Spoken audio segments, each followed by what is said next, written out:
Oke, bismillahirrahmanirrahim. Assalamualaikum warahmatullahi wabarakatuh. Alhamdulillah, salawat serta salam kita curahkan kepada Nabi Muhammad SAW. Nah, sekarang kita langsung ke pertemuan pertama ya, tentang, jadi ini nama kelas kepemimpinannya adalah Rois Al-Awal atau The Philosopher King in Islam. Jadi nanti ada penjelasan ya kenapa kita pakai istilah Rois Al-Awal gitu. Dan The Philosopher King. Teman-teman mungkin ada di sini yang suka belajar filsafat. Ya suka ya. Nah, nanti insya Allah ya kalau teman-teman itu mahasiswa mungkin bakal banyak ya kesinggung sama hal-hal berbau filsafat, apalagi dalam politik kampus gitu ya. Nah, ini kita menggunakan dasar dari ilmu kepemimpinan berdasarkan filsafat gitu ya. Nah, pertemuan 1 kita akan membahas tentang philosopher king. Nah, pertama teman-teman, kenapa sih teman-teman kan di sini tiba-tiba ya diajak gitu ya, terus kita belajar ke kelas kepemimpinan gitu. Nah, teman-teman, ada yang bingung nggak kenapa sih kita tuh harus belajar tentang kepemimpinan gitu? Coba dari Hadi. Mengapa kita harus belajar kepemimpinan? Karena kepemimpinan itu kita harus memahami atau melihat pandangan di luar sana, terutama di mata masyarakat, dan bisa terlayani dengan maksimal. Mantap. Boleh Panji gimana? Karena kita semua pasti akan jadi pemimpin. Sip. Aji, udah. Hafiz? Terus kan dari awal pun saya terima sebagai Ya. jadi pemimpin. Ya. Minimal bisa memimpin diri sendiri. Mantap. Kalau Alfa? Maka kita harus belajar kepemimpinan. Ya tadi balik lagi memang kita ditakdirkan untuk memimpin sebagai laki-laki, apalagi kan ada di Eropa guna ada di sana. Oh yes. Ya. Ditakdirkan sebagai pemimpin Betul ya. Masya Allah semuanya mungkin udah pernah dapat kelas kepemimpinan, jadi kita sudah saja. Oke, jadi kita gali lebih dalam lagi tentang kepemimpinan bareng-bareng. Nah, nanti kita ambil dulu lah dari permasalahan. Bayangin gitu, jika kita tidak belajar tentang kepemimpinan atau masyarakat itu tidak belajar tentang kepemimpinan yang benar gitu. Dalam kehidupan sehari-hari misalnya gitu ya, maka akan kurangnya arah dan tujuan gitu ya. Jadi kalau orang tidak belajar kepemimpinan akan kurang arah dan tujuannya gitu ya. Tanpa pemahaman tentang kepemimpinan, seseorang akan mengalami kesulitan dalam menetapkan arah dan tujuan hidup yang jelas. Orang akan kesulitan memotivasi diri sendiri, apalagi mempengaruhi orang lain untuk bergerak ke arah yang sama gitu. Jadi kalau kita aja sendiri nggak jelas arahnya kemana gitu, gimana orang lain mau ikutin kita gitu. Lalu pengambilan keputusan yang buruk. Jadi kalau tanpa pengetahuan kepemimpinan gitu ya, kita mungkin membuat keputusan yang impulsif atau tanpa pertimbangan yang matang, yang pada akhirnya bisa menimbulkan kerugian bagi diri sendiri dan orang-orang di sekitar kita. Jadi kita tuh sering kali ya, kebanyakan orang kita mengambil keputusan itu berdasarkan emosi aja gitu ya. Nah itu karena mereka tidak memiliki prinsip gitu, nggak tahu prinsipnya apa gitu, nggak punya landasan logikanya gitu. Jadi mereka cenderung menentukan keputusan itu yang secara buruk gitu ya, karena kurangnya gitu prinsip yang mereka pegang. Lalu ketiga, komunikasi yang tidak efektif gitu ya. Tanpa pemahaman tentang cara berkomunikasi dengan baik gitu ya, konflik dengan keluarga, teman, dan rekan kerja mungkin lebih sering terjadi. Nah, kan kebanyakan ya permasalahan itu karena kurangnya komunikasi gitu. Di berbagai tempat manapun, jika ada beberapa orang di bawah atap yang sama gitu, pasti ada gesekan gitu. Dan itu pasti ada permasalahan. Nah, itu kalau kita tidak memiliki komunikasi yang baik gitu ya, itu maka permasalahan itu nggak bisa diselesaikan gitu ya. Nah, itu jadi bagaimana untuk menyelesaikan masalah itu dari komunikasi yang baik dulu gitu ya. Lalu keempat gitu ya, minimnya motivasi dan inspirasi gitu ya. Pemimpin gitu ya, baik di lingkungan kecil seperti keluarga maupun dalam kelompok kerja, bertugas untuk memotivasi orang lain. Jika kita tidak mempelajari cara untuk memotivasi diri sendiri dan orang lain, produktivitas dan semangat hidup bisa menurun, menyebabkan kemunduran baik secara pribadi maupun profesional. Nah, ini tentang kepemimpinan diri sendiri dulu gitu ya. Jadi kita harus bisa memotivasi diri kita sendiri dulu gitu. Jadi membuat diri kita disiplin, membuat diri kita agar terus produktif, itu kan butuh motivasi dalam diri gitu ya. Jika orang tidak belajar kepemimpinan, maka dia cenderung tidak bisa memotivasi diri sendiri gitu ya. Sehingga hidupnya kurang kalah cepat gitu dibandingkan orang lain gitu ya. Nah, lalu kalau di tempat kerja gitu ya, nah kalau di tempat kerja mungkin nanti teman-teman dalam lingkungan kerja pasti banyak gitu ya butuh hal-hal yang berkaitan dengan kepemimpinan, itu penting banget. Nah kalau kita tidak kalau orang-orang di tempat kerja itu tidak belajar tentang kepemimpinan, maka akan terjadi kekacauan organisasi yang pertama ya. Jika tidak ada pemimpin yang mampu memberikan arahan yang jelas, perusahaan bisa mengalami kekacauan. Tugas mungkin tidak terdistribusi dengan baik, prioritas kerja menjadi tidak jelas, dan seluruh tim mungkin kehilangan fokus gitu ya. Jadi orang-orang tuh jadi masalahnya mempermasalahkan hal-hal yang kecil gitu ya, karena tidak ada kepemimpinan yang baik. Jadi kayak habitnya yang dipermasalahin dan sebagainya gitu ya, tanpa menemukan solusi bersama gitu. Lalu kedua, kurangnya kolaborasi gitu ya. Tanpa pemimpin yang mampu mendorong kerja sama tim, karyawan mungkin cenderung bekerja secara terpisah, menciptakan silo dalam organisasi. Ketika kolaborasi berkurang, kreativitas dan inovasi juga terhambat gitu ya. Jadi kan sering banget ya kalau dalam organisasi gitu ya, atau nanti dalam dunia kerja yang semuanya berfokus kepada pencapaian diri masing-masing, orang itu cenderung tidak mau bekerja sama nanti. Dan itu sangat berbahaya ya, karena istilahnya gitu ya, perusahaan itu dalam satu tubuh yang sama gitu. Kalau tidak bekerja sama bagaimana bisa gitu ya, kalau saling menjatuhkan, masa kayak kanker gitu ya, berarti nanti lama-lama rusak semuanya gitu ya, seluruh tubuhnya gitu ya. Harusnya semuanya bisa berkolaborasi, karena keuntungannya juga balik lagi ke diri kita gitu. Kalau perusahaan kita baik, kalau kita mau bekerja sama dengan orang lain, perusahaan nanti jadi baik, maka nanti feedback kepada kita gitu ya, perusahaan kita masih bisa bertahan hidup di perusahaan itu gitu ya. Lalu ketiga, tingkat kepuasan karyawan yang rendah gitu ya. Tanpa pemahaman kepemimpinan yang baik, pemimpin mungkin tidak bisa mengelola karyawan dengan baik. Ini bisa menyebabkan tingginya tingkat stres, rendahnya kepuasan kerja gitu. Jadi tentunya ya, jadi orang tuh bakal jadi merasa tidak dihargai dan sebagainya kalau kepemimpinan yang kurang gitu ya.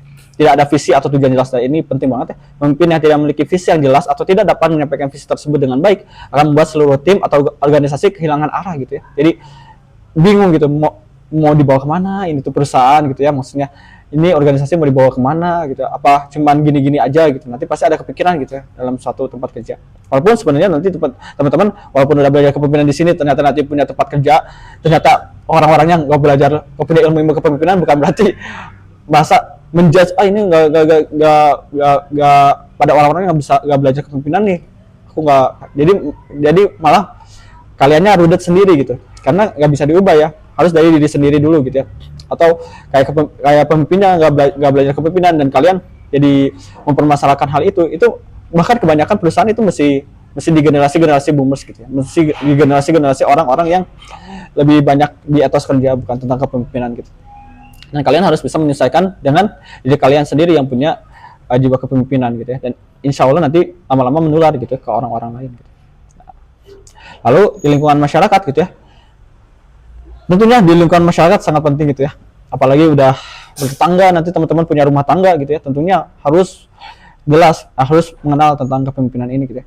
Jadi kalau kurangnya kepemimpinan sosial dalam banyak situasi sosial gitu ya, seperti di komunitas organisasi masyarakat gitu ya, atau bahkan dalam kelompok pertemanan, pemimpin sering diperlukan untuk membantu kelompok dalam mencapai tujuan bersama. Jadi penting ya, apalagi dalam tingkat RT udah gitu ya, itu aja dalam hal-hal yang kecil seperti kebersihan, sampah, itu pasti banyak gesekannya gitu.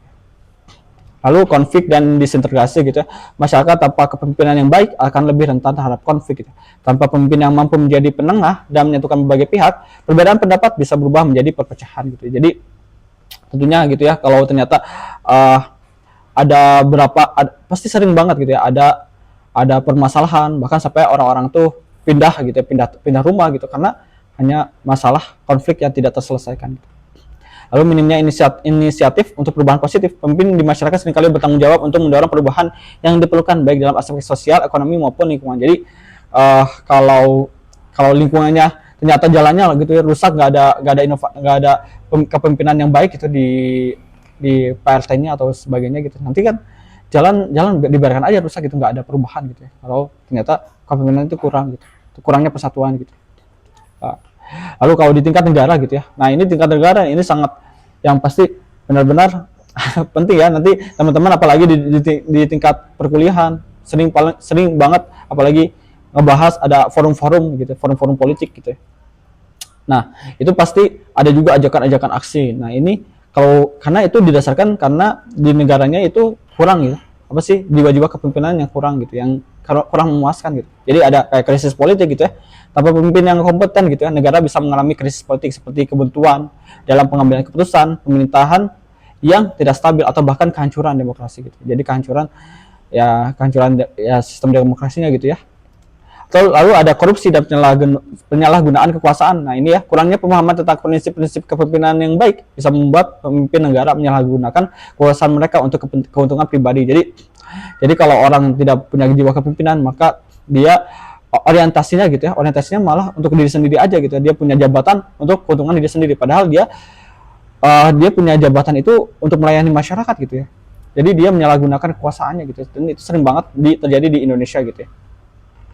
Lalu kebijakan publik yang buruk gitu ya. Pemimpin yang tidak mempelajari kepemimpinan seringkali membuat kebijakan tanpa memperhitungkan dampaknya pada masyarakat atau ekonomi. Keputusan yang buruk bisa berdampak jangka panjang pada kestabilan ekonomi, kesehatan masyarakat, dan kesejahteraan sosial gitu. Nah ini bahaya banget ya. Kalau ternyata kayak akhir-akhir ini kayak kemarin lah ada rencana pajak naik 12% gitu ya, tidak memikirkan rakyat sekali gitu ya. Lalu kehilangan pengaruh di kancah internasional gitu ya. Negara yang dipimpin oleh pemimpin yang tidak kompeten akan kehilangan pengaruh di tingkat global gitu ya. Tanpa kemampuan kepemimpinan yang baik, negara tersebut mungkin tidak mampu menjaga hubungan diplomatik yang baik atau bersaing di bidang ekonomi dan politik internasional. Nanti kalau ternyata si pemimpin negaranya aja lemah gitu, pasti mereka akhirnya lama-lama dikucilkan gitu. Seperti negara Ukraina gitu ya, negara Ukraina yang tidak tahu bagaimana kapan memilih untuk berhenti atau terus lanjut, dan mereka mengorbankan rakyatnya gitu ya, mengorbankan rakyatnya untuk ikut berperang dan menghabiskan sumber daya dan sebagainya gitu ya. Nah itu ya tingkat negara. Nah kalau dalam Islam, nah tentunya tadi udah disampaikan oleh Hafiz gitu ya, dan sama Aufa, bahwa ingat dalam Quran surat Al-Baqarah ayat 30 ya, wa izqala rabbuka lil malaikati ini ya gitu ya. Ingatlah ketika Tuhanmu berfirman kepada para malaikat, sesungguhnya aku hendak menjadikan seorang khalifah di muka bumi gitu. Nah ini ayat yang sangat dasar gitu ya. Tujuan manusia diciptakan itu sebagai khalifah. Jadi emang manusia gitu ya, kalau dalam apa sih keselarasannya gitu ya, keselarasannya dengan alam, perannya di alam ini untuk apa gitu ya. Maksudnya kalau dibandingkan dengan makhluk lain gitu, makhluk lain kan punya perannya gitu ya, yang menjaga ekosistem. Nah manusia itu apa gitu ya. Nah ternyata emang jadi khalifah gitu ya. Nah itu khalifah itu bahwa yang mengemban amanah untuk mengelola dan memakmurkan dengan baik. Jadi semua yang ada di bumi ini diserahkan kepada manusia, dikelola, diembankan agar dikelola untuk hamba-hamba Allah gitu ya, agar bisa digunakan untuk beribadah dan sebagainya gitu ya, sebagai khalifah itu gitu. Lalu ini juga perintah dalam Quran surat Al-Maidah ayat 8, wahai orang-orang yang beriman, jadilah kamu penegak keadilan karena Allah. Nah ini penting ya, karena kita harus gitu ya, maksudnya kalau tanpa pemimpin yang baik gitu, tanpa orang yang bisa punya jiwa kepemimpinan, bagaimana keadilan bisa ditegakkan gitu ya. Lalu Rasulullah SAW bersabda juga, setiap kalian adalah pemimpin dan setiap pemimpin akan dimintai pertanggungjawaban atas kepemimpinannya. Nah ini ya seperti yang kata Panji ya gitu ya. Nah di sini menegaskan bahwa setiap individu memiliki peran kepemimpinan gitu ya, minimal atas dirinya sendiri, dan akan dimintai pertanggungjawaban atas amanah tersebut. Nah itu ya, itu penting banget agar kita mengerti bahwa kita sendiri tuh harus memimpin diri sendiri, dan itu bagaimana kita harus selalu memotivasi diri kita sendiri gitu agar terus tidak lalai gitu ya, dan sebagainya gitu ya. Rasulullah SAW bersabda, sebaik-baiknya pemimpin adalah mereka yang kamu cintai dan mencintai kamu berdoa untuk mereka dan mereka berdoa untuk kamu. Nah ini motivasi sebagai pemimpin ya, bahwa mereka harus bermoral gitu ya, bermoral, tidak hanya mementingkan diri sendiri tapi mementingkan keuntungan bersama gitu ya. Hadis ini menggarisbawahi pentingnya hubungan harmonis antara pemimpin dan yang dipimpin, serta menunjukkan bahwa kepemimpinan yang baik berdasarkan pada cinta dan doa gitu. Oke, itu ya dalam Islam. Nah, kemudian kita akan bahas apa sih sebenarnya kepemimpinan. Dari tadi kita bahas ya tentang kepemimpinan. Sebenarnya kepemimpinan itu apa gitu. Nah, jadi kalau kita ngambil tarik ya yang bapaknya ilmu gitu ya, filsafat gitu. Jadi kalau dalam filsafat barat gitu ya, dalam perspektif filsafat, kepemimpinan dapat dilihat sebagai kemampuan untuk mempengaruhi gitu ya, memotivasi dan membimbing orang lain menuju tujuan bersama. Namun lebih dari sekedar kemampuan praktis, kepemimpinan juga melibatkan aspek moral dan intelektual. Jadi jadi pemimpin itu beda ya sama bos gitu ya. Bos itu tidak tidak tidak dia hanya di depan gitu ya, hanya memerintah dan sebagainya. Jadi tidak melibatkan aspek-aspek yang penting gitu ya. Aspek-aspek yang bersama gitu ya, kayak seperti mempengaruhi, memotivasi dan membimbing gitu ya. Itu tujuan bersama enggak. Jadi beda ya kepemimpinan sama bos gitu ya. Plato dalam Republik mengemukakan konsep philosopher king gitu ya. Raja filsuf yang menggambarkan pemimpin ideal sebagai seorang yang tidak hanya memiliki kemampuan untuk memerintah, tapi juga kebijaksanaan mendalam tentang kebenaran dan keadilan. Menurut Plato, seorang pemimpin haruslah seorang filsuf, seorang yang mampu memahami hakikat kehidupan dan moralitas sehingga ia bisa memimpin dengan adil dan bijaksana. Lalu kalau kepemimpinan dalam filsafat Islam gitu ya. Dalam filsafat Islam, kepemimpinan adalah amanah besar yang diberikan oleh Allah Subhanahu wa taala kepada manusia untuk menegakkan keadilan, kebaikan dan kemaslahatan di dunia gitu ya. Kepemimpinan dalam Islam tidak hanya bersifat duniawi gitu ya, tapi juga memiliki dimensi spiritual dan moral yang mendalam. Karena seorang pemimpin bertanggung jawab tidak hanya kepada manusia yang ia pimpin, tapi juga kepada Allah Subhanahu wa taala. Pemimpin dalam Islam disebut sebagai khalifah, yaitu wakil Allah di muka bumi yang memiliki tugas untuk menjaga keseimbangan alam, memelihara keharmonisan masyarakat dan menegakkan nilai-nilai kebenaran dan keadilan. Nah, ini dasarnya gitu ya. Jadi kepemimpinan itu adalah amanah gitu ya, amanah untuk menegakkan keadilan, kebaikan dan kemaslahatan gitu. Oke. Jadi lalu sebenarnya pemimpin yang ideal itu yang seperti apa gitu ya? Pemimpin yang ideal itu ya, yang kita harapkan gitu. Jadi pertama gitu ya, kalau bahas tentang filsafat gitu ya, menurut ini ya, menurut Zaka gitu ya, bahwa ada 6 ajaran filsafat yang sangat bermanfaat gitu untuk kehidupan gitu. Pertama adalah rasionalisme gitu ya, bagaimana kita menggunakan akal kita gitu untuk benalar dan menemukan untuk mendalam secara jelas dan radikal gitu, secara mendalam sehingga kita menemukan hal apa yang kita selama ini ingin ketahui kebenarannya gitu, menemukan kebenaran gitu, rasionalisme. Nah kalau dalam Islam itu adalah tentang bagaimana kita menggunakan akal kita, kan kita diperintahkan untuk menggunakan akal kita dulu gitu dalam segala sesuatu gitu, seperti bagaimana Nabi Ibrahim gitu ya menemukan Tuhan gitu ya, dia pertama-tama melakukan menggunakan akalnya dulu. Ada yang bawa kunci? Oh, tadi bawa. Ya. Bisa bawa ya. Nah, menggunakan akal dahulu gitu. Jadi bagaimana Nabi Ibrahim meragukan gitu, bagaimana Tuhan itu, masa Tuhan itu patung gitu. Pertama menggunakan akal dahulu. Gitu. Lalu dialektika itu ajaran dari Socrates gitu ya, Socrates, di mana melakukan dialog, diskusi dan kemudian debat gitu ya, untuk menemukan kebenaran. Jadi bukan hanya sumbernya gitu, bukan hanya dari ro'yu gitu, bukan hanya dari akal sendiri gitu ya, tapi juga dari akal orang lain gitu, sehingga berdiskusi gitu, berdialog, berdebat gitu, dan itu dalam Islam itu kita juga diperintahkan ya untuk bermajelis gitu ya, membicarakan tentang kebenaran, tentang kebaikan gitu, tentang kebajikan, tentang agama, untuk menemukan yang paling ya.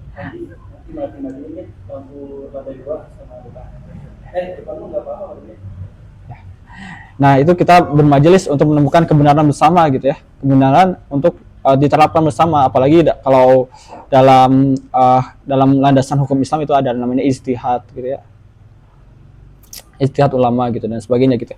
Lalu ada empirisme gitu ya, empirisme itu adalah bagaimana kita menggunakan pengamatan untuk menemukan kebenaran, pengamatan.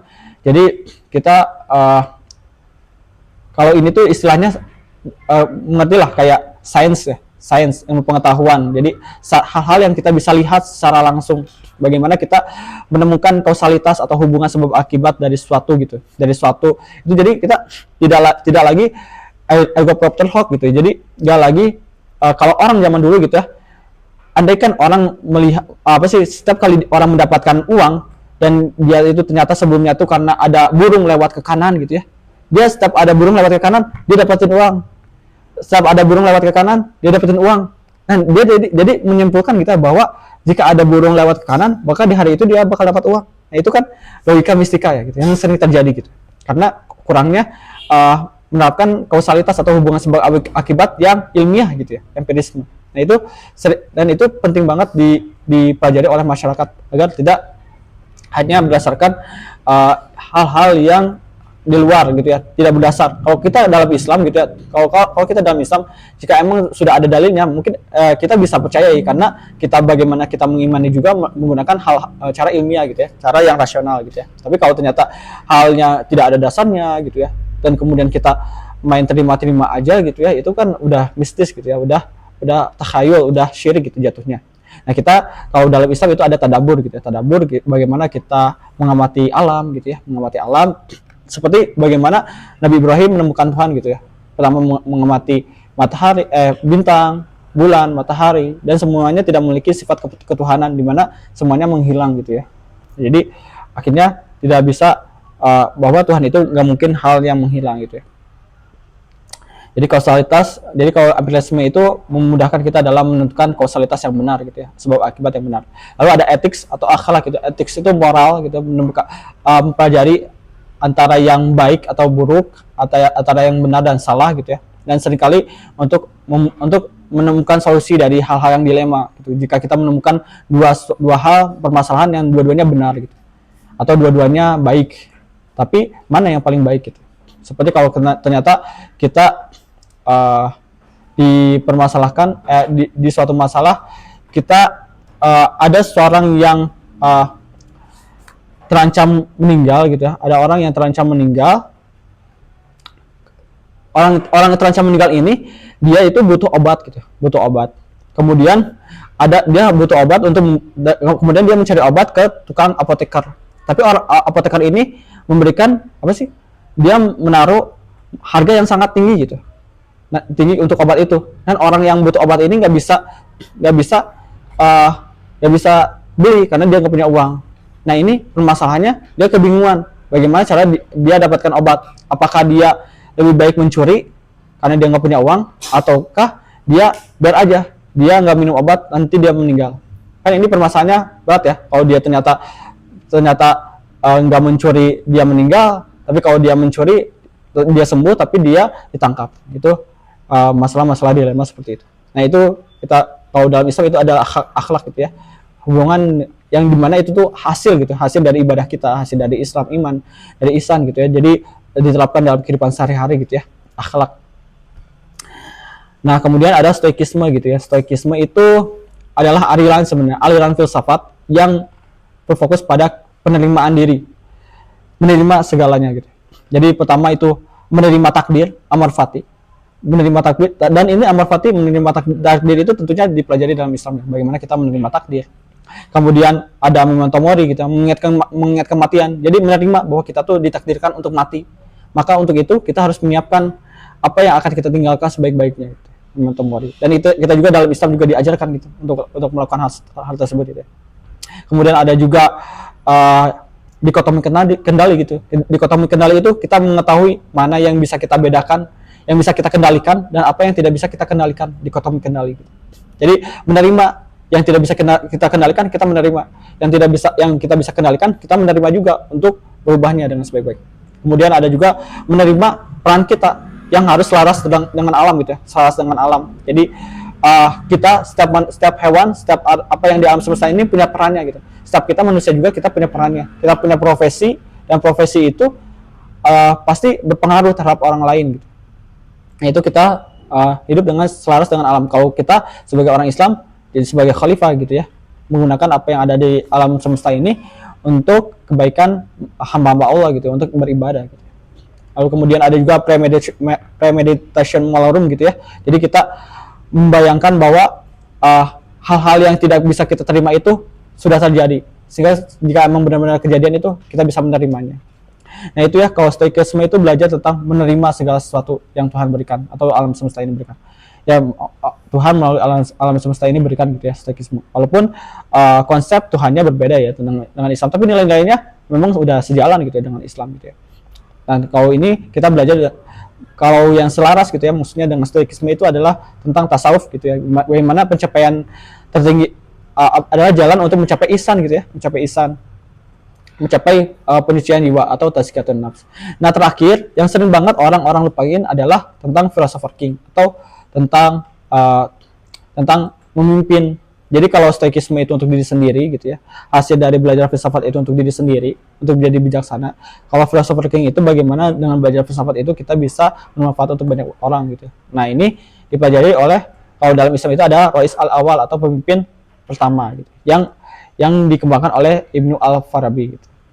Nah kita akan belajar tentang philosopher king dan Rois al-Awal. Nah pertama gitu, apa sih philosopher king menurut Plato gitu ya? Dalam Republik, Plato menggambarkan philosopher king sebagai pemimpin yang memiliki pengetahuan mendalam tentang ide kebaikan, form of the good gitu. Form of the good gitu. Dalam filsafat Plato gitu ya, adalah sumber segala kebajikan dan moralitas gitu ya. Menurut Plato, filsuf adalah satu-satunya orang yang benar-benar memahami hakikat kebaikan, keadilan, dan kebenaran, sehingga ia paling layak untuk memimpin negara dan masyarakat. Nah, jadi emang harusnya gitu ya, pemimpin itu orang yang tidak hanya populis gitu ya, tidak hanya orang dikenal sama masyarakat, tidak hanya artis gitu, tapi emang dia tuh berkompatibel gitu ya, berkompeten gitu ya. Dia punya pemahaman yang benar gitu ya tentang kebaikan, keadilan, dan kebenaran itu gitu. Plato percaya bahwa pemimpin yang tidak didasarkan pada kebijaksanaan dan kebenaran akan mudah tergoda gitu oleh kekuasaan dan kepentingan pribadi yang pada akhirnya akan merusak tatanan masyarakat. Lalu ada Rois al-Awal al-Farabi gitu. Rois al-Awal atau pemimpin pertama gitu. Kenapa pemimpin pertama? Karena itu pemimpin yang pertama yang mengawali segala sesuatu gitu maksudnya. Adalah konsep yang diperkenalkan oleh Abu Nasr al-Farabi gitu ya, dalam karyanya Al-Madinah Al-Fadilah, negara utama gitu. Kalau filsafat barat itu ada republik gitu ya. Kalau ini Islam ada negara utama. Istilah ini merujuk pada pemimpin ideal yang memiliki kesempurnaan dalam berbagai aspek, baik intelektual maupun moral, dan mampu membimbing masyarakat menuju kebahagiaan sejati. Konsep ini dipengaruhi oleh pemikiran filsafat Yunani, terutama karya-karya Plato dan Aristoteles. Namun Al-Farabi mengintegrasikan gitu ya, ide-ide tersebut dengan ajaran Islam, menciptakan sintesis untuk unik yang sesuai dengan konteks budaya dan religius pada masanya. Nah, sekarang kita akan belajar tentang tokoh-tokoh filosofer ini. Sampai sini ada pertanyaan nggak? Atau ada yang bingung? Ada yang kelewat? Ada yang mau diulang lagi? Bebas? Nah cukup? Oke, kita ke tokoh-tokoh filosofer king. Jadi kita belajar dari sejarah gitu ya. Pertama tentunya adalah Marcus Aurelius. Oh, ini ada blur ya. Ada yang tahu Marcus Aurelius? Nggak tahu ya. Jadi ini sangat terkenal ya. Salah satu contoh nyata dari seorang filosofer king adalah Marcus Aurelius, Kaisar Romawi yang memerintah dari tahun 161 hingga 180 Masehi, ini sebelum Rasulullah lahir ya. Dan kemudian sebelum kekristenan gitu ya masuk ke Eropa. Selain menjadi seorang pemimpin militer yang tangguh, Marcus juga dikenal sebagai seorang stoik gitu ya, seorang yang menganut filsafat stoikisme. Dalam karyanya Meditation, Marcus Aurelius menekankan, nah ini Meditation itu buku yang sangat terkenal ya. Kalau kalian belajar filsafat itu banyak orang yang suka dengan buku Meditation. Marcus Aurelius menuliskan renungannya yang mencerminkan kepemimpinan berbasis moral dan kebijaksanaan. Kepemimpinan Marcus Aurelius menekankan pentingnya hidup dengan prinsip kebajikan dan kesadaran diri, menjadikannya salah satu pemimpin yang tidak hanya memerintah dengan kekuatan, tapi juga dengan kebijaksanaan. Jadi, kenapa Marcus Aurelius sangat terkenal? Karena dia memang sangat dicintai rakyatnya gitu ya. Bayangkan kalau ternyata memang negara itu punya wilayah yang sangat luas, tapi negara tidak suka gitu sama pemimpinnya. Bisa-bisa pemimpin itu banyak sekali ancamannya gitu, bisa saja diracuni dan sebagainya gitu ya. Tapi Marcus Aurelius itu berbeda. Lalu ada Frederick II dari Prusia gitu ya. Frederick II yang dikenal sebagai Frederick the Great gitu ya, adalah raja Prusia pada abad ke-18. Frederick adalah seorang pendukung kuat dari pencerahan dan dikenal karena minatnya yang mendalam terhadap filsafat, seni, dan ilmu pengetahuan. Ia sering berkorespondensi dengan para filsuf besar pada masanya seperti Voltaire dan menerapkan prinsip-prinsip filsafat dalam pemerintahannya. Frederick percaya bahwa seorang raja harus menjadi pelayan bagi rakyatnya, gitu ya. Jadi percaya bahwa raja itu memang harus jadi pelayan untuk rakyatnya dan bertanggung jawab untuk kesejahteraan mereka. Yang mengatakan raja adalah pelayan pertama negara. Berbeda gitu ya dengan orang merasa bahwa dia itu harus dilayani gitu. Sebuah pernyataan yang menggambarkan peran seorang pemimpin yang bertugas untuk kebaikan bersama, bukan untuk kepentingan pribadi. Oke. Lalu ada Napoleon Bonaparte, ini cukup krusial gitu, cukup kontroversial gitu ya. Karena dia seorang imperialis gitu ya. Napoleon Bonaparte sering dianggap sebagai seorang pemimpin yang memiliki karakteristik philosopher king, terutama dalam hal visi dan kemampuannya untuk memerintah dengan prinsip-prinsip yang tertata baik. Jadi karena dia memang intelijen gitu ya, intelektual gitu ya maksudnya, untuk memerintah dengan prinsip-prinsip yang tertata baik. Napoleon memiliki kecerdasan strategis yang luar biasa dan pemahaman mendalam tentang hukum yang terlihat dari kontribusinya dalam pembentukan kode Napoleon gitu. Sistem hukum sipil yang masih menjadi dasar hukum di banyak negara Eropa hingga saat ini. Jadi kalau orang udah belajar, orang memang intelektualnya jalan gitu ya, bahkan dia banyak ilmu-ilmunya yang bisa diterapkan hingga hari ini gitu. Dia percaya bahwa seorang pemimpin harus memiliki kemampuan intelektual yang luar biasa dan memperjuangkan prinsip-prinsip keadilan. Nah, kemudian bagaimana dengan tokoh-tokoh Rois al-Awwal dalam Islam? Banyak sekali ya, kalau bisa dibilang bahkan melebihi filsuf-filsuf barat gitu.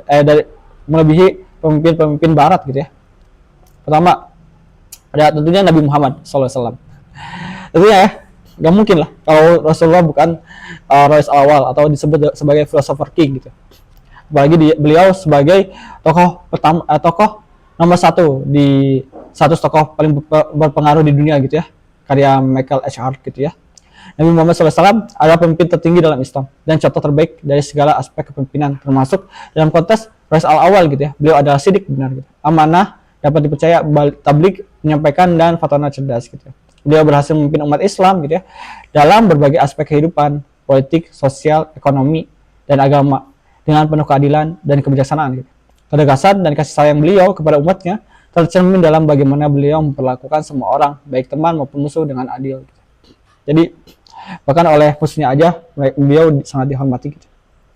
Lalu kemudian tentunya ada Umar bin Khattab gitu ya. Selain para khalifah, tentunya semua khalifah itu Rois al-Awwal gitu ya. Tapi Umar bin Khattab itu yang paling bersinar gitu ya, karena benar-benar membawa Islam gitu ya sampai menyebar gitu ya ke hampir sepertiga dunia gitu. Umar dikenal karena keadilannya, kebijaksanaan, dan ketegasan dalam memimpin umat Islam gitu. Dalam masa kepemimpinannya gitu ya, ia berhasil memperluas wilayah kekuasaan Islam dan memperkenalkan berbagai reformasi sosial yang berfokus pada kesejahteraan rakyat gitu. Umar sangat memperhatikan keadilan dan berusaha memastikan bahwa setiap orang mendapatkan haknya, terlepas dari status sosial atau agama. Ia juga sangat amanah dalam menjaga kesejahteraan masyarakat dengan selalu memprioritaskan kepentingan rakyat di atas kepentingan pribadinya gitu.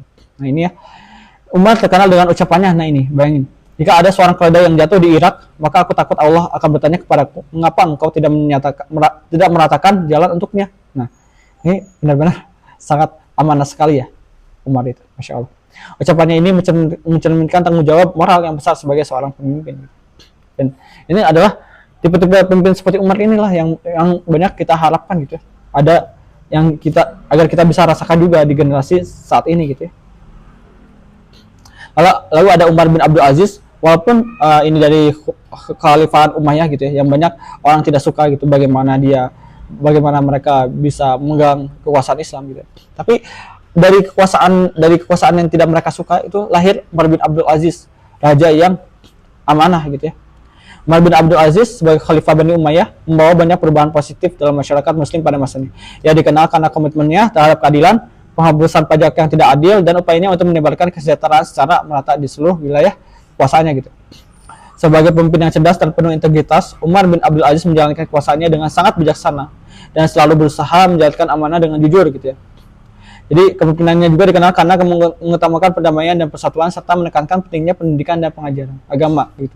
Kejujuran dan kesederhanaannya menjadi teladan bagi banyak pemimpin setelahnya. Jadi kalau Umar bin Abdul Aziz ini sendiri emang saat masa kecilnya gitu, tipikal pemimpin atau anak-anak kerajaan di Bani Umayyah yang senang dengan kemewahan gitu ya. Tapi beliau itu akhirnya bertemu gitu ya sama seorang ulama gitu ya, seorang ulama yang kemudian memberikan pencerahan kepada Umar bin Abdul Aziz, dan akhirnya Umar bin Abdul Aziz itu berubah gitu ya, sehingga menjadi raja yang sangat dicintai rakyatnya gitu. Khalifah gitu maksudnya. Lalu ada Harun al-Rasyid, ini pasti ya tentunya ya Harun al-Rasyid yang punya Baitul Hikmah gitu ya. Harun al-Rasyid, Khalifah Abbasiyah menintah pada puncak kejayaan Kekhalifahan Abbasiyah gitu ya. Di bawah kepemimpinannya gitu ya, Baghdad menjadi pusat ilmu pengetahuan dan kebudayaan dunia gitu ya. Nah, jadi bayangin gitu ya, Islam itu pernah menjadi pusat gitu ya, pengetahuan dan kebudayaan dunia gitu, karena Harun al-Rasyid gitu ya, terkenal karena, nah Harun al-Rasyid ini terkenal karena dukungannya terhadap ilmu pengetahuan dan budaya gitu, serta usahanya untuk memajukan peradaban Islam melalui pengembangan sains, filsafat dan seni gitu. Bahkan kalau bisa dibilang gaji guru gitu ya di masa, atau gaji orang translator gitu ya, yang mentranslatekan itu dari bahasa luar gitu ya, buku luar ke bahasa Arab gitu ya, itu sangat gede gitu gajinya gitu ya. Bahkan sangat gede, malah melebihi orang kaya sekarang gitu ya. Yang memiliki kecerdasan yang tinggi dan kemampuan memimpin yang luar biasa, serta selalu menjunjung tinggi prinsip keadilan dalam pemerintahannya gitu. Nah, ini sangat menjunjung tinggi prinsip keadilan ya. Bahkan dia tuh mengejar-ngejar gitu ya untuk bersilaturahmi dengan beberapa ulama gitu ya, untuk meminta kritikan gitu. Jadi dia sendiri yang datang untuk kepada ulama untuk meminta kritikan gitu ya. Makanya banyak sekali dia dikritik dalam cerita Abu Nawas gitu ya. Abu Nawas. Tapi padahal emang Harun al-Rasyid itu sendiri sangat baik, sangat luar biasa sebenarnya gitu ya. Di bawah kepemimpinannya gitu ya, para ilmuwan, filosof dan cendekiawan gitu dari berbagai latar belakang agama dan budaya berkumpul di Baghdad gitu ya, menjadikan kota tersebut sebagai pusat pembelajaran dan pengetahuan dunia gitu. Nah, Masya Allah. Lalu kemudian ada Salahuddin al-Ayyubi gitu ya, tentunya ya pembebas Masjidil Aqsa gitu ya. Salahuddin dikenal karena kebaikan hatinya, kecerdasan militer dan komitmen terhadap keadilan gitu. Ia memimpin umat Islam selama perang salib, khususnya dalam peristiwa penaklukan Yerusalem pada tahun 1187 gitu ya. Meskipun ia ada seorang komandan militer yang tangguh gitu ya, Salahuddin gitu ya, dikenal karena rasa hormat dan kasih sayang terhadap musuh-musuhnya gitu ya. Termasuk saat ia memberikan perlindungan kepada penduduk Kristen setelah penaklukan Yerusalem. Jadi dia benar-benar paham gitu ya dengan nilai-nilai agama Islam gitu ya. Lalu kemudian Sultan Muhammad Al-Fatih gitu ya, penakluk Konstantinopel gitu ya. Sultan Muhammad Al-Fatih ya gitu, yang menaklukkan Konstantinopel gitu ya pada tahun 1453 gitu ya. Ia adalah seorang pemimpin yang memiliki pengetahuan yang mendalam gitu ya, tentang agama, kecerdasan, strategi militer yang luar biasa, serta komitmen terhadap keadilan dan kebenaran gitu. Setelah menaklukkan Konstantinopel gitu ya, Sultan Muhammad Al-Fatih menunjukkan sikap yang sangat adil dan bijaksana gitu terhadap penduduk kota tersebut gitu, terutama gitu ya, terhadap mereka yang berbeda agama, yang memastikan bahwa kebebasan beragama dihormati dan bahwa semua penduduk baik muslim maupun non muslim diperlakukan dengan adil. Jadi ada cerita bahwa saat Konstantinopel itu berhasil ditembus gitu ya, dan itu ceritanya juga sangat epik gitu ya. Memang Sultan Muhammad Al-Fatih gitu ya mengambil Hagia Sophia gitu. Tapi itu juga karena kerelaan juga ya, kerelaan orang yang memegang kuncinya juga gitu. Tapi untuk gereja-gereja lainnya tidak diganggu gitu. Jadi itulah bagaimana seorang yang mengerti tentang agama Islam gitu. Walaupun masih banyak diperdebatkan gitu ya, berbeda-beda pendapat gitu ya. Ada yang bilang itu tidak boleh, ada yang bilang boleh, dan itu tidak masalah ya. Tapi memang dalam Sultan Muhammad Al-Fatih itu sangat berbeda, maksudnya daripada sultan-sultan, seolah-olah memang pemimpin yang ditunggu-tunggu umat Islam untuk membebaskan Konstantinopel gitu. Nah, kemudian bagaimana sih kriteria gitu ya dari Rais awal? Nah, ini yang harus kita pelajari gitu ya. Bagaimana agar kita bisa seperti mereka gitu ya. Nah, jadi pertama gitu ya, kita bisa kelompokkan dalam 4 sifat kenabian gitu ya, yaitu sidik, amanah, tabligh, dan fatonah gitu. Jadi kalau sidik itu adalah kecerdasan moral gitu ya. Sifat sidik berarti selalu berkata benar, bertindak sesuai dengan kebenaran, dan menegakkan prinsip-prinsip moral yang mulia gitu. Jadi kalau Plato gitu mengatakan bahwa philosopher king itu haruslah orang yang memiliki moralitas dan integritas. Jadi philosopher king memiliki integritas moral yang tinggi, menghindari korupsi dan nafsu kekuasaan, memungkinkan mereka memimpin dengan adil dan objektif. Lalu keterpisahan dari kepentingan material gitu. Mereka tidak terikat dengan kekayaan material yang memungkinkan mereka fokus pada kesejahteraan keseluruhan negara. Lalu ada dedikasi untuk keadilan, berdedikasi menerapkan keadilan dalam berbagai hal. Kemudian kalau Al-Farabi gitu ya, keteguhan moral dan etika gitu. Mereka memiliki keteguhan dalam moral dan etika gitu. Ar-Rais al-Awwal memiliki karakter yang tidak tercela gitu ya, berintegrasi tinggi dan menjunjung tinggi etika. Lalu keadilan, memastikan hukum ditegakkan secara merata tanpa memihak. Lalu ketiga gitu, keseimbangan dan moderasi, menjaga keseimbangan dalam segala aspek pemerintahan termasuk dalam menghadapi konflik. Gitu. Lalu memiliki visi masa depan, memiliki visi jelas untuk masa depan negara. Jadi orang yang sidik itu membenarkan, tahu yang benar, baik dan buruk, benar dan salah gitu ya. Bagaimana kau ternyata menghadapi dilema benar-benar baik-baik gitu ya, orang yang sidik gitu ya. Nah ini maka bisa membawa gitu, memiliki menghasilkan nilai gitu ya, nilai yang bisa dipegang terus gitu untuk menentukan arah visi gitu, visi tujuan bersama. Lalu yang kedua ada kecerdasan emosional, amanah gitu ya. Amanah berarti seorang yang dapat dipercaya gitu, dan memegang tanggung jawabnya dengan serius gitu ya. Jadi kalau sidik itu gitu ya, kalau kecerdasan moral itu menentukan nilai gitu ya, kalau amanah itu menentukan bagaimana kemudian dieksekusi, bagaimana agar terjadinya kolaborasi, bagaimana akhirnya segalanya bisa dia tanggung jawabkan gitu. Plato, penguasaan diri, menurut Plato gitu ya, bahwa philosopher king adalah memiliki penguasaan diri dan disiplin gitu. Memiliki kontrol yang kuat atas emosi dan hasrat, penting untuk memimpin dengan logika dan rasionalitas gitu.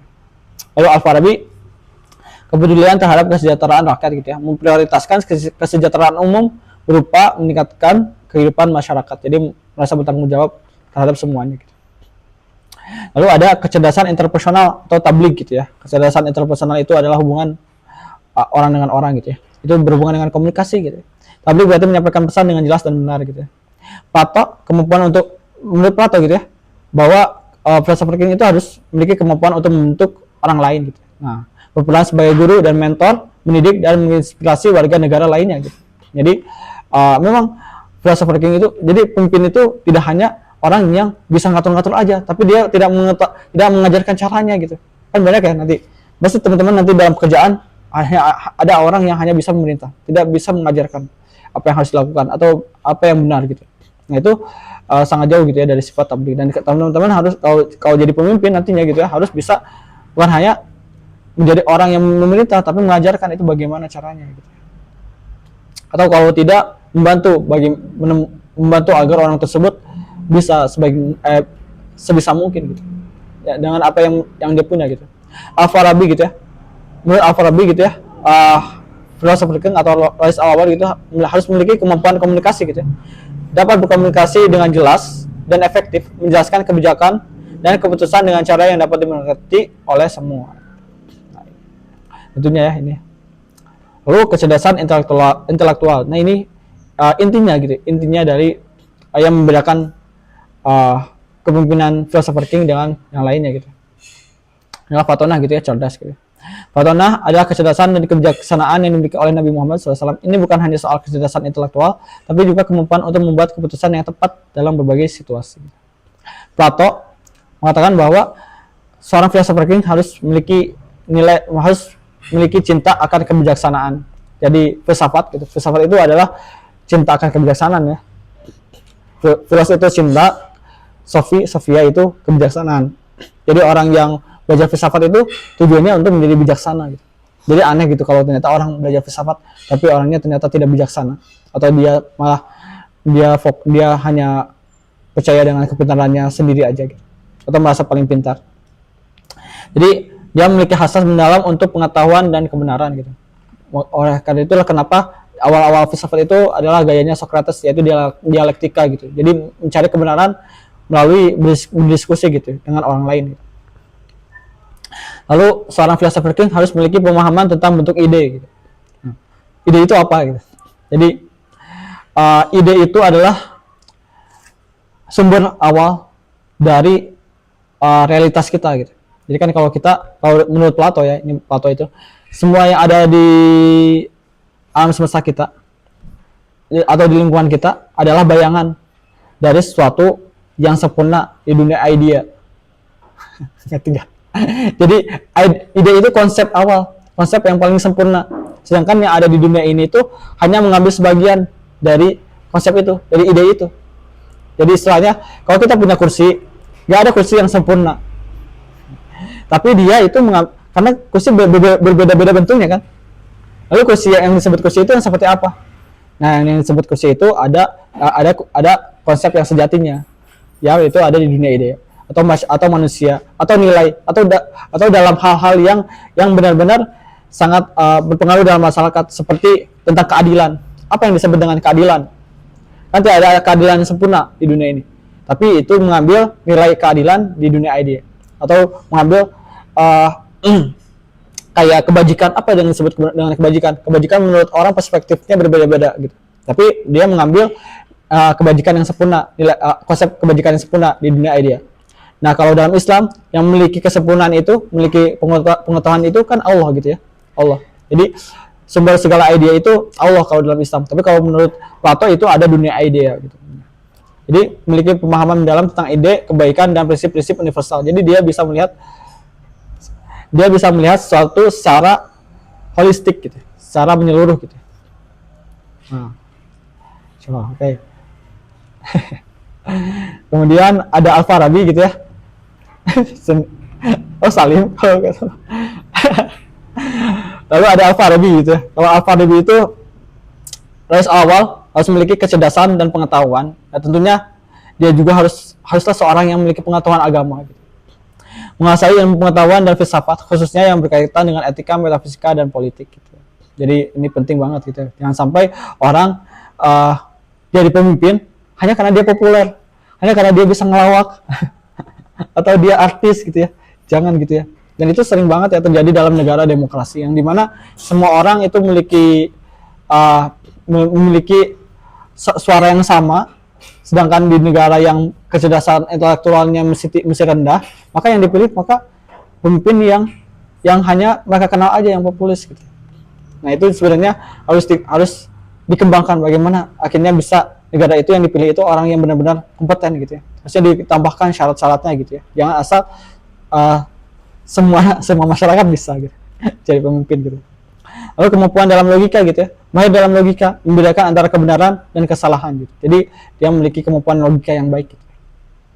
Tentunya ini sangat dasar sekali. Kepiawaian dalam mengelola negara gitu. Memahami dan mengelola negara dengan efektif, termasuk ekonomi, hukum dan tata kelola masyarakat gitu ya. Jadi dia memang punya ilmunya gitu. Nah, kemudian kita akan mempelajari, jadi kalau kita tadi tahu gitu ya 4 jenis kepemimpinan, maka bagaimana maka kita akan menemukan gitu ada 4 jenis kepemimpinan. Dan sebenarnya 4 jenis kepemimpinan ini ada ininya juga gitu, maksudnya ada orang-orang yang sukses dengan 4 jenis kepemimpinan tersebut gitu ya. Pertama gitu ya, nah ini kalau kita gunakan kurva gitu ya, kurva X dan kurva Y gitu ya, kurva Y dan kurva X gitu ya.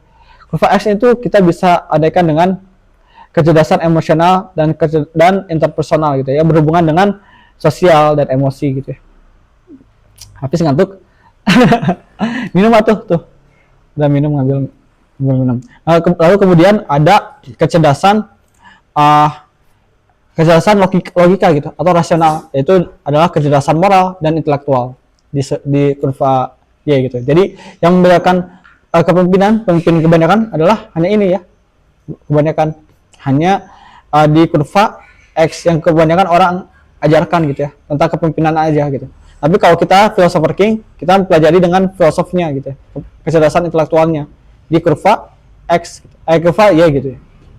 Nah, kalau orang gitu ya memiliki kurva kecerdasan sosial dan intelektualnya rendah, maka kita ada pemimpin laissez-faire gitu ya, atau gimana cara bacanya, levoa gitu mungkin ya. belum coba dicari tahu gitu ya. Lalu ada kalau ternyata dia memiliki kecerdasan sosialnya tinggi, maka kita ada namanya pemimpin karismatik. Nah, kalau ternyata dia cenderung gitu ya intelektualnya lebih tinggi gitu ya, maka ada pemimpin visioner gitu ya. Nah, kalau ternyata dia dipadukan ya pemimpin visioner dan pemimpin karismatik dua-duanya, maka kita akan menemukan philosopher king atau Royce Alawal. Nah, kalau dalam dunia modern disebutnya transformational leadership gitu ya, pemimpin transformasional gitu. Tapi kita nggak bahas itu ya, mungkin bisa dipelajari sendiri, kurang lebih sama lah. Nah, kita bahas satu-satu ya. Jadi pemimpin Lava gitu ya, Bass dan Avolio 1994 gitu ya.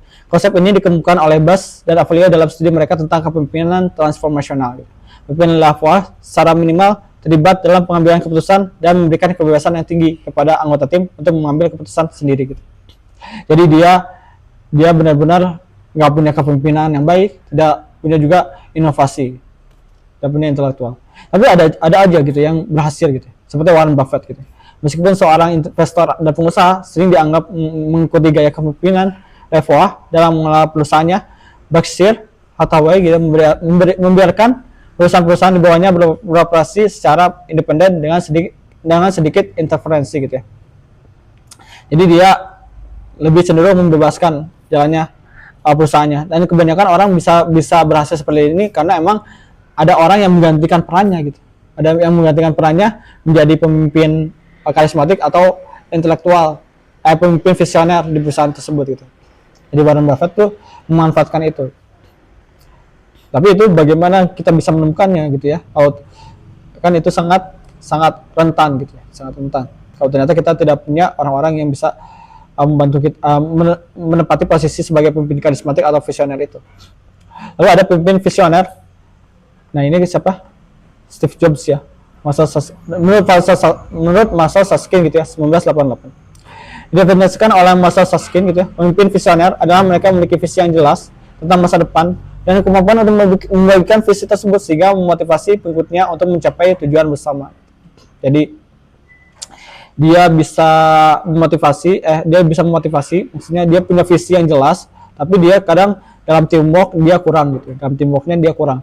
Bahkan ini contohnya adalah Steve Jobs ya, sering dianggap sebagai pemimpin visioner karena visinya yang revolusioner dalam industri komputer dan elektronik konsumen. Memimpin Apple untuk menciptakan produk-produk inovatif yang mengubah cara orang berkomunikasi dan berinteraksi. Jadi dia dia seorang game changer lah, mengubah jalannya permainan dunia. Tapi dia seringkali rentan gitu, konflik dengan perusahaannya sendiri, dengan timnya sendiri. Bahkan ini Steve Jobs aja gitu ya, Apple yang perusahaannya dia bangun sendiri, dia pernah di-kick gitu, pernah dikeluarkan dari Apple sendiri karena dikira kepemimpinannya itu menghambat. Jadi tapi dia akhirnya balik lagi gitu karena Apple butuh dia gitu sebagai visionernya, kayak gitu ya. Lalu ada pemimpin karismatik Bernard M. Bass gitu ya, 1985. Dikembangkan oleh Bernard M. Bass, kepemimpinan karismatik menekankan pada kemampuan pemimpin untuk menginspirasi dan memotivasi pengikutnya melalui daya tarik pribadi, kepercayaan yang kuat pada visi, dan kemampuan untuk mempengaruhi orang lain. Yang ini kebanyakan orang-orang populis ya, orang-orang yang hanya bisa retorika dan ternyata tidak terbukti dia tuh punya kompetensi yang tinggi gitu. Kebanyakan orang terpilih pemimpin negara itu karena kemampuan public speaking-nya, retorikanya gitu. Jadi emang itulah kalau di negara demokrasi yang seperti yang tidak mementingkan pentingnya kompetensi gitu ya, kebanyakan orang-orang yang terpilih itu yang pemimpin karismatik seperti ini gitu, orang-orang yang populer atau populis gitu. Nah, seperti contohnya Martin Luther King, tapi Martin Luther King itu bagus ya maksudnya karena dia seorang game changer juga maksudnya.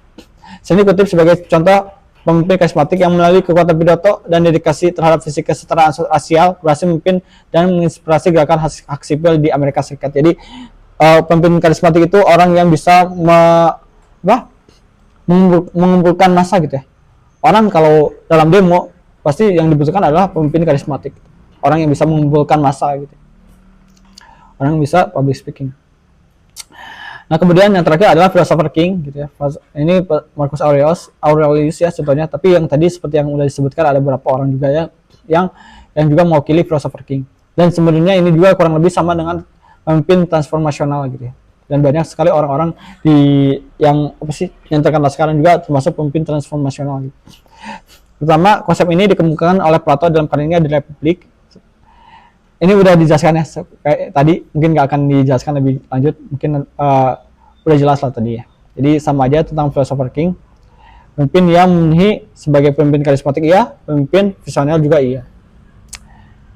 Nah, jadi kalau kita lihat gitu ya, jadi kalau kecerdasan ini ya, kecerdasan moral dan intelektual gitu ya, itu kalau dalam Islam seperti sidik dan fotona gitu.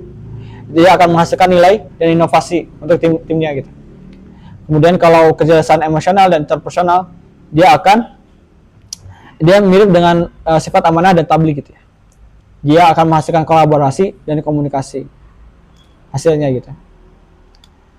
Nah, tapi jadi itu gitu yang mungkin awalan untuk kita pertemuan pertama.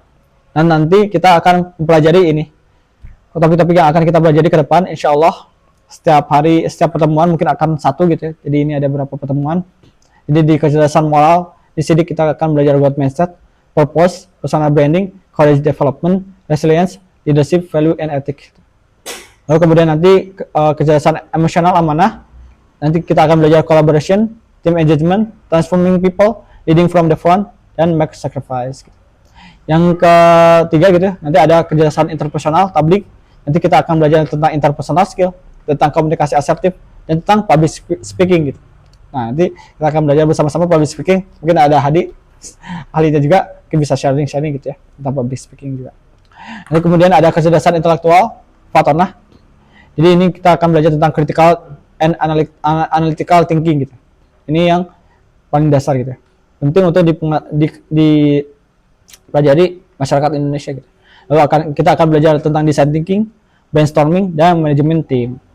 Nah itu teman-teman yang akan kita pelajari bersama tentang philosopher king. Mungkin teman-teman ada pertanyaan? Cukup ya? Jadi mungkin masih fresh atau gimana? Oh Pak? Menurut ajaran sendiri, konsep stoikisme ini apakah dia sangat kompeten dalam mendidik sebuah kepemimpinan? Kalau stoikisme ya? Karena setahu saya stoik itu justru karena kan gini, kepemimpinan itu bersifat komunal, dia bersifat bermasyarakat. Sedangkan setahu saya konsep stoikisme itu justru memisahkan seseorang dari komunal menuju pada individual. Nah, Karena ya kita tahu kan dikotomi kendali. ya. Ada semacam ketika seseorang mengejek saya lebih terpikiran bahwa oh udahlah, gak apa-apa, dia yang ngejek itu bukan kendali saya. Jadi kan kendali saya cukup sabar atau ya bodo amat gitu kan.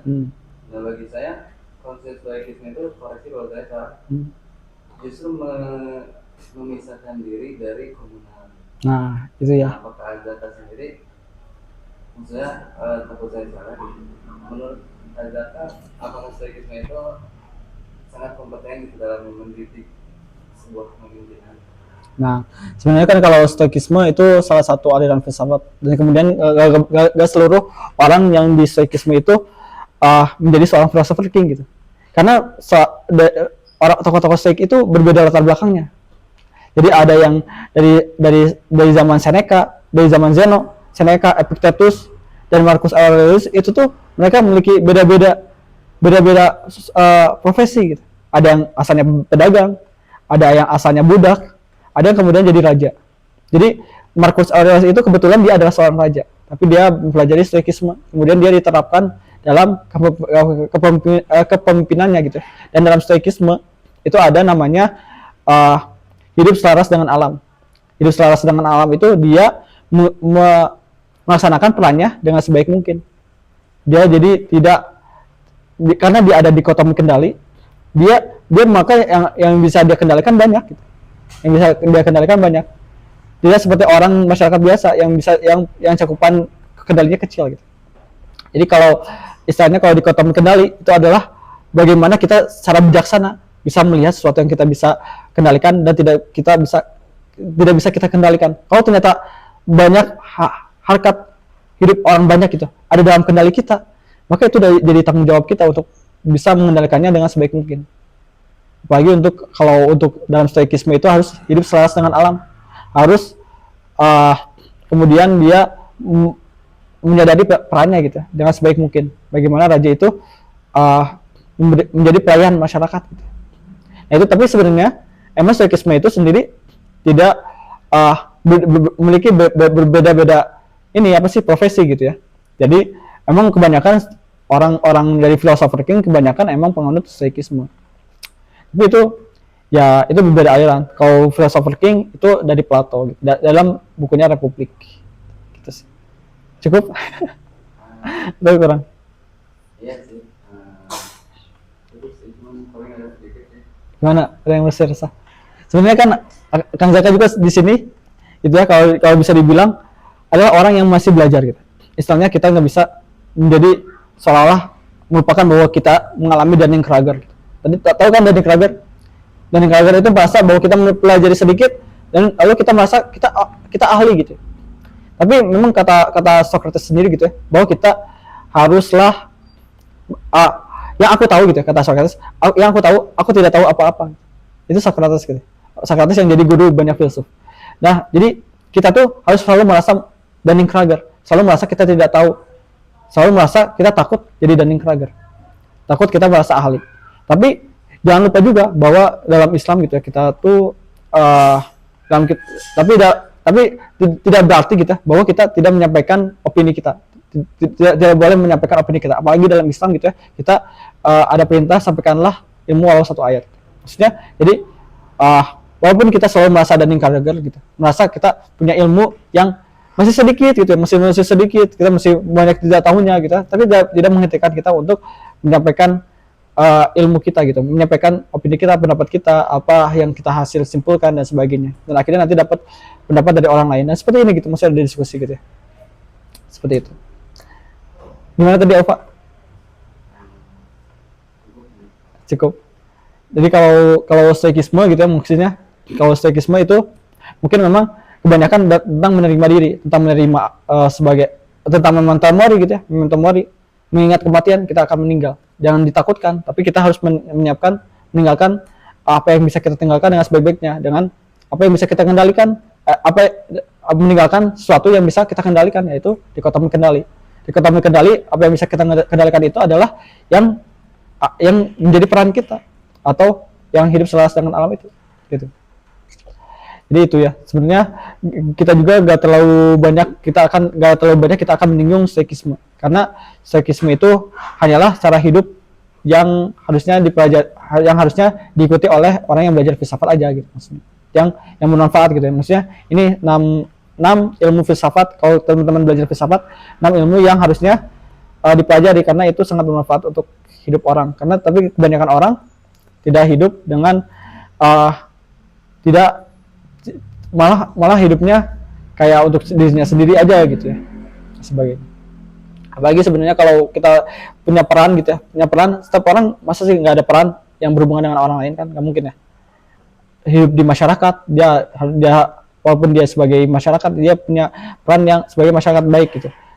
Kalau ternyata dia punya dikotomi kendali gitu, dikotomi kendalinya adalah untuk ikut musyawarah pemilihan RT, dia ada dalam kendali, dia punya kendali itu, tapi dia ternyata meninggalkannya itu kan tidak hidup selaras dengan alam. Dia meninggalkan amanah atau hak yang Allah berikan kepada dia. Seperti itu. Gimana? Cukup?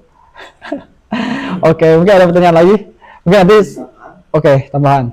Berbicara tentang apa kalau sebuah kepemimpinan atau gimana? Ya. Jangan jauh-jauh lah, terutama khutbah aja atau penceramah. Betul. Makanya setiap dalam khutbah pertama atau gimana, pernah dengar nggak? Kayak hadirun usikum wa iyaya bitaqwallah. Nah, soalnya seolah kita menasihati diri sendiri, tadinya kan menasihati kepada orang lain. Tapi sebenarnya kita menasihati diri kita sendiri, benar tidak sih? Benar. Ya benar sekali. Jadi ada kutipan gitu, ada kutipan ulama atau filsuf gitu ya, bahwa aku itu belajar ketika aku mengajar gitu. Aku itu belajar ketika aku mengajar. Jadi orang itu akan bertambah ilmunya ketika dia mengajarkan ilmu itu kepada orang lain. Itu benar-benar secara ilmiah juga itu benar gitu. Jadi saat kita mengajarkan sesuatu, itu sebenarnya kita sedang menasihati diri sendiri, kita sedang melatih diri kita agar belajar gitu. Nah, nanti insya Allah ini juga PPT-nya sama Zaka di-share untuk kalian pelajari lagi. Mungkin nanti bisa kalian terapkan juga atau bisa kalian juga ajarkan ke orang lain. Gitu. Oke. Mungkin kalau udah nggak ada pertanyaan, kita tutup aja tes kepemimpinan ini. Nanti setelah ini kita ada rapat. Oke, mari kita alhamdulillah ya. Mari kita istighfar 3 kali sama-sama.